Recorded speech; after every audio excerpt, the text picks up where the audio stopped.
بسم اللہ الرحمن الرحیم حامدً و مصلّیًا و مسلمًا اما بعد۔ سامعین، بسم اللہ الرحمن الرحیم کی فضیلت اور اس کی تفسیر و تشریح کے متعلق کچھ ضروری باتیں بیان کی گئی تھی۔ آج ہم بسم اللہ الرحمن الرحیم کے بارے میں جو مشہور اختلاف ہے کہ آیا یہ قرآن کی آیت ہے یا کہ نہیں ہے، اس بارے میں بات کرتے ہیں اور اس بارے میں گفتگو کی جائے گی۔ تو یہ یاد رکھیے کہ اس بارے میں تین بڑے مذہب ہیں۔ پہلا مذہب امام مالک کا ہے۔ امام مالک رحمہ اللہ تعالی وہ کہتے ہیں کہ یہ جو بسم اللہ ہے، یہ بسم اللہ نہ ہی سورہ فاتحہ کا جز ہے، نہ ہی سورہ فاتحہ کی آیت ہے، اور نہ ہی کسی اور سورت کی آیت ہے۔ یہ امام مالک کا قول۔ دوسرا قول امام شافعی اور امام احمد بن حنبل کا ہے۔ وہ کہتے ہیں کہ سورہ فاتحہ کا بھی بسم اللہ الرحمن الرحیم جز ہے، اور ہر سورت کا یہ جز ہے سوائے سورہ براءۃ من اللہ و رسولہ الا اللہ۔ اس کے علاوہ یہ جو براءۃ صورت ہے، اس کے علاوہ باقی جتنی بھی صورتیں ہیں ان کا تو یہ جز ہے، لیکن سورہ براءۃ کا یہ جز نہیں۔ تیسرا مذہب امام ابو حنیفہ رحمہ اللہ تعالی کا، وہ کہتے ہیں کہ یہ بسم اللہ الرحمن الرحیم قرآن کا تو جز ہے، لیکن کسی سورت فاتحہ کا یا کسی اور سورت کا جز نہیں ہے۔ یہاں پر ایک بات یہ بھی یاد رکھیے کہ سورہ نمل کے اندر ایک آیت آتی ہے انہ من سلیمان و انہ بسم اللہ الرحمن الرحیم۔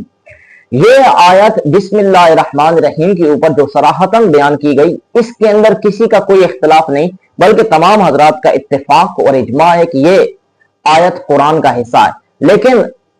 اس آیت کے متعلق اختلاف ہے کہ جو سورتوں کی ابتدا کے اندر تسمیہ لکھی ہوتی ہے بسم اللہ الرحمن الرحیم، اس کے بارے میں تین مذہب میں نے بیان کیے۔ پہلا مذہب امام مالک کا ہے کہ نہ ہی وہ سورہ فاتحہ کا جز اور نہ ہی کسی اور سورت کا، اور امام شافعی اور امام احمد کا کہ سورہ فاتحہ کا بھی جز ہے اور ہر سورت کا جز ہے سوائے سورہ براءۃ کے۔ اور امام ابو حنیفہ رحمہ اللہ تعالیٰ کا یہ نظریہ ہے کہ وہ کہتے ہیں کہ یہ بسم اللہ الرحمن الرحیم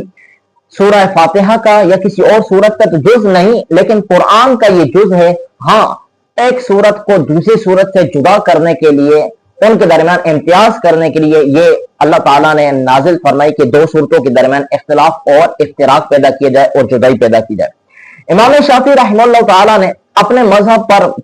اپنے موقف پر حضرت ابو ہریرہ سے روایت نقل کی، جس کو امام دارقطنی روایت کرتے ہیں۔ وہ فرماتے ہیں کہ نبی کریم علیہ الصلوۃ والسلام نے ارشاد فرمایا اذا قرأتم الحمد للہ رب العالمین فاقرؤوا بسم اللہ الرحمن الرحیم انہا ام القرآن و ام الکتاب و سبع المثانی و بسم اللہ الرحمن الرحیم احد آیاتہا، اور کما قال حضور علیہ الصلوۃ والسلام نے ارشاد فرمایا کہ جب تم سورہ فاتحہ کی قرات کرو، یعنی کہ الحمدللہ رب العالمین پڑھو، تو اس سے پہلے بسم اللہ الرحمن الرحیم پڑھ لیا کرو، کیونکہ یہ سورہ فاتحہ ام القرآن، ام الکتاب اور سبع المثانی ہے، اور بسم اللہ الرحمن الرحیم سورہ فاتحہ کی ایک آیت بن جائے گی۔ لیکن اس روایت سے استدلال پکڑنا بہت ہی عجیب اور غریب اور ضعیف ہے، کیونکہ یہ روایت سند کے اعتبار سے اتنی ضعیف، اتنی واہی اور اتنی کمزور اور اتنی علیل ہے کہ اس روایت کو استدلال کے طور پر پیش کرنا جائز نہیں ہے، کیونکہ اس کی سند کے اندر عبد الحمید بن جعفر ایک راوی ہے جو کہ امام سفیان ثوری کی طرف سے، امام ابو حاتم کی طرف سے بہت ہی ضعیف راوی ہیں۔ انہوں نے واہی راوی کہا ہے اور کہا ہے کہ اس کی روایت کو قابل قبول نہیں سمجھا جاتا اور قابل اعتبار نہیں سمجھا جاتا۔ اگر اس روایت کو صحیح سمجھ بھی لیا جائے، اس کو بطور تسلیم کر لیا جائے کہ یہاں پر ہم ثابت مانتے ہیں کہ یہ کیا ہے صحیح، تو اگر صحیح مانا جاتا اس روایت کو، تو اس صورت کے اندر بسم اللہ الرحمن الرحیم کے اندر کسی کا کوئی اختلاف نہیں ہوتا۔ تو جب اختلاف پایا گیا تو پتہ چلا کہ یہ سورہ فاتحہ کا یا کسی اور سورت کا جز نہیں بن سکتی۔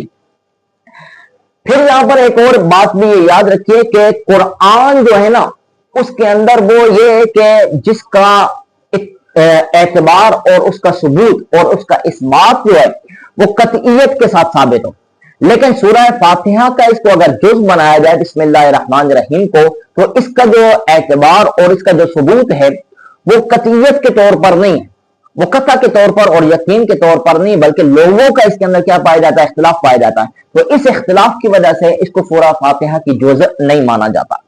और बहुत बड़ी दलील ये भी है कि ये सूरा फातिहा का जुज़ नहीं है, कि एक सही हदीस है जिसको इमाम मालिक रहमतुल्लाह ताला ने और इमाम मुस्लिम ने, इमाम अबू दाऊद ने, इमाम तिरमिज़ी ने, इमाम नसाई ने, इमाम इब्न माजा ने, इमाम अबू दाऊद तयालसी ने, इमाम अब्दुल रज़ाक ने, इमाम इब्न अबी शैबा ने, इमाम इब्न खुज़ैमा ने, इमाम इब्न हिब्बान ने और इमाम तहावी ने, और सही अबू अवाना के अंदर इमाम अबू अवाना अल मुस्तखरज के अंदर इन तमाम मुहद्दिसीन ने हज़रत अबू हुरैरा रज़ियल्लाहु ताला अन्हु से ये रिवायत नकल फरमाई है कि रब ताला इरशाद फरमाता है कि मैंने अपने बंदे और मेरे दरमियान दो हिस्सों के दरमियान एक चीज को तकसीम किया, और वो क्या चीज है, वो नमाज है। कि इसके अंदर वो सूरह फातिहा की किरात करता है, जब वो अल्हम्दुलिल्लाह रब्बिल आलमीन कहता है तो मेरा मालिक और मेरा रब इरशाद फरमाता है कि इस मेरे बंदे ने मेरी हम्द की है। और जब बंदा अर्रहमान रहीम कहता है तो अल्लाह रब्बुल इज्जत इरशाद फरमाता है कि मेरे बंदे ने मेरी सना और तौसीफ बयान की है। और जब बंदा ये कहता है मालिक यौमिद्दीन, तो रब ताला कहता है कि मेरे बंदे ने मेरी बुजुर्गी बयान फरमाई कि मुझे ये रोजे क़यामत और क़यामत के दिन का मुझे मालिक बनाया।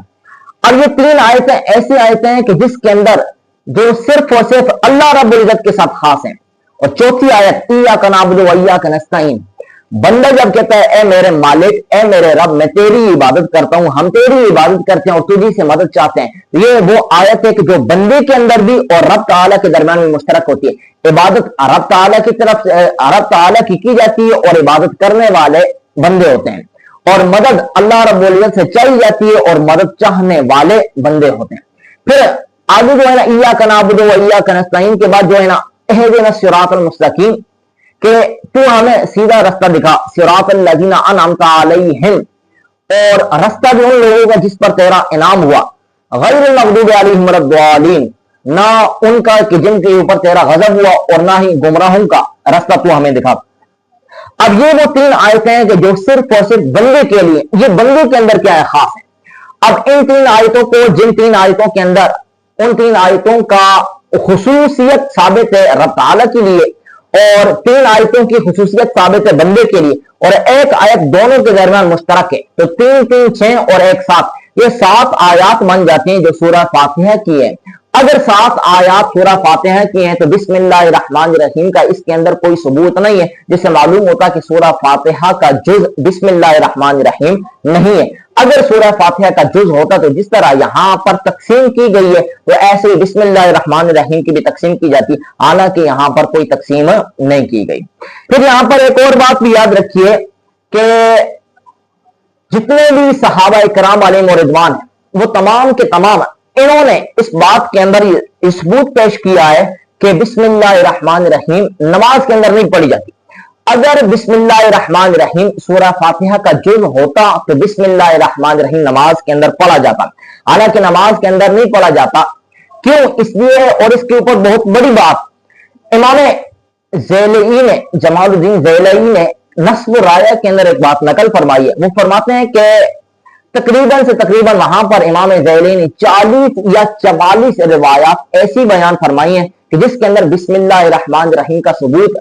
पैदा होता है कि आया नमाज के अंदर बिस्मिल्लाहिर्रहमानिर्रहीम पढ़ी जा सकती है। लेकिन वहां पर वो 40 रिवायात और 44 रिवायात नकल करने के बाद आप फरमाते हैं कि इनमें से कोई रिवायत भी या तो सरीह नहीं है कि बिस्मिल्लाहिर्रहमानिर्रहीम सूरह फातिहा का जुज़ है, या सही नहीं। जब सराहत नहीं है और सिहत नहीं है, इसीलिए आप फरमाते हैं कि इमाम बुखारी जैसा बंदा